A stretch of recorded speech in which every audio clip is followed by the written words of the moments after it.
ବହୁତ interesting style. ଆଉ କେମିତି ପ୍ରଚାର କରନ୍ତି ଆପଣ? ଏଇ ପ୍ରଚାର ମାଗଣା ମାଗଣା ହୁଏ। ହଁ ଇନ୍ଦିରା ଗାନ୍ଧୀ ମରିଥିଲେ ତାର ଅଳ୍ପ ଦିନ ପୂର୍ବରୁ, ହାୱା ପ୍ରଚଣ୍ଡ। ହୁଁ ହଁ, ତା ସତ୍ତ୍ୱେ ପ୍ରସନ୍ନ ପାଟ୍ଟଶାଣୀ ଏଇସବୁ ନୂଆ ନୂଆ ପ୍ରାକ୍ଟିସ୍ କରିକି ଜିତିଛି ସେତେବେଳେ।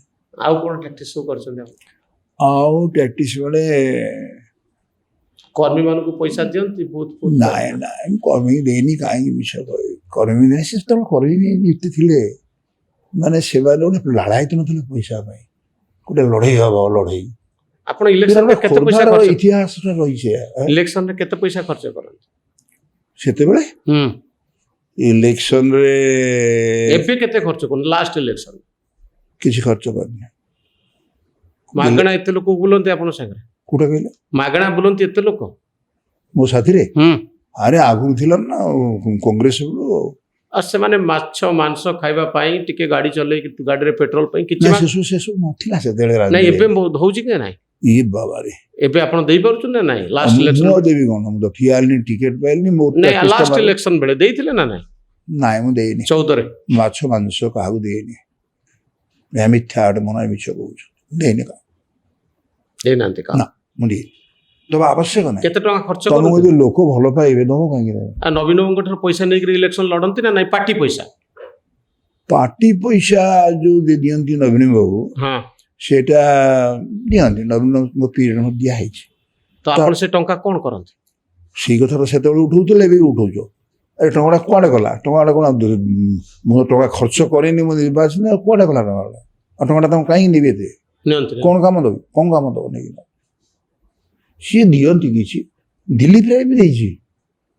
ହଁ, ମୋର ଆଜି ମନେ ଅଛି, ମୁଁ ଭୁଲ କହୁନାହିଁ। ଦିଲ୍ଲୀପ ରାୟ ବି ଦେଇଛି। ଦିଲ୍ଲୀପ ରାୟ ଦିଏ ଦିଏ ଦିଏ କିଛି ୱାର୍କରଙ୍କୁ। ଭାରି କ୍ଲୋଜ ଥିଲା ସେ ବିଜୁ ପଟ୍ଟନାୟକଙ୍କର। ତେଣୁ ମୋର ଆଜି ମନେ ଅଛି, ବିଜୁ ବାବୁ କହିଲେ କ'ଣ କରିବା, କୁଆଡ଼ୁ ପଇସା ଆସିବ, ଆମର ଏଇଟା କ'ଣ ବିକିଦେବୁ? ସେ ମାନେ ରାଜନୀତି ପାଇଁ ଏଥିରେ ଲାଗିଲେ। ମୁଁ ମନା କଲି, କାହିଁକି ଆପଣ ବିକିବେ? କ'ଣ ବିକିବେ? ଘର ବିକିଦେବେ। ଦିଲ୍ଲୀ ଘର ବିକି ଦେଇକି ମାନେ ପଇସା ନାହିଁ। ବିଜୁ ବାବୁର ତ୍ୟାଗଟା କାହାର ଅଛି? କେଜଣ ପଲିଟିସିଆନର ଅଛି? କିଏ ବା କହୁଛି? ମାନେ ବିଜୁ ବାବୁଙ୍କ ଭଳିଆ ଲୋକ ଘର ବିକିବାକୁ ପ୍ରିପେୟାର ଥିଲେ ପଲିଟିକ୍ସ ପାଇଁ। ଯେତେବେଳେ ପ୍ରଶ୍ନ ପାଇଁ ତାହା ବି ଶୁଣିଛି, ସେତେବେଳେ ପ୍ରଶ୍ନ ପାଇଁ ବିଜୁ ବାବୁ କହିଛି ଆପଣ ଗୋଟେ କରନ୍ତୁ, ମୋଟେ ହବ ରହନ୍ତୁ। ଦିଲ୍ଲୀପକୁ ଗୋଟେ କାମ କରନ୍ତୁ, ଦିଲ୍ଲୀପକୁ ଆମର ରାଜସ୍ୱ ପଡ଼ି ସେ ଟଙ୍କା ଦବ ନା? ଆପଣ କଥାବାର୍ତ୍ତା କର, ଆପଣ କଥାବାର୍ତ୍ତା କଲେ? ହଁ, ମତେ କହିଲେ କଥାବାର୍ତ୍ତା କର।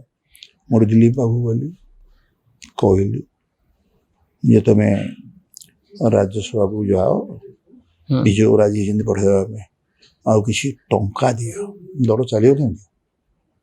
ହଁ, ଦେଇଥିଲା। କେତେ ଟଙ୍କା ଦେଇଥିଲେ? କେତେ ଟଙ୍କା ମୁଁ କହିପାରିବିନି, ଦେଇଥିଲା। ଏହା ସତ୍ୟ ଅଟେ, ମୁଁ ଜାଣିନି। ସେ ଟଙ୍କା ଦେଇଥିଲା ହଁ ଦଳକୁ। କାହିଁକି? ଆମର ଯେତେ ସବୁ ଲଢ଼େଇ କରୁଥିଲେ ଅଧିକାଂଶ କୁ ସେ ଦିଏ। ରାଜ୍ୟସଭାକୁ ଯୋଉମାନେ ଯାଆନ୍ତି, ରାଜ୍ୟସଭାକୁ ସିଏ ଚାଲିଗଲେ।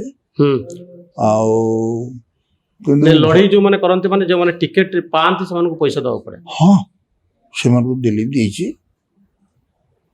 ପ୍ରକୃତରେ। ନବୀନ ବାବୁଙ୍କ ସମୟରେ ସେଇଟା ଥିଲା ନା କେମିତି ଥିଲା?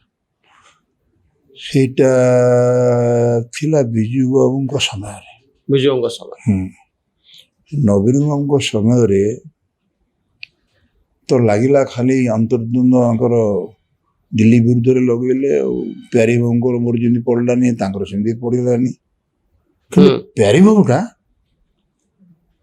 ମାନେ ଅନେକ ସାହାଯ୍ୟ କରିଛି, ବହୁ କର୍ମୀକୁ, ଦଳକୁ ମଧ୍ୟ ବଞ୍ଚିବା ପାଇଁ ଲଢ଼େଇ ବି କରିଛି। ସିଏ ପାଣ୍ଡିଆନ ବାବୁଙ୍କ ଭଳି ନୁହନ୍ତି।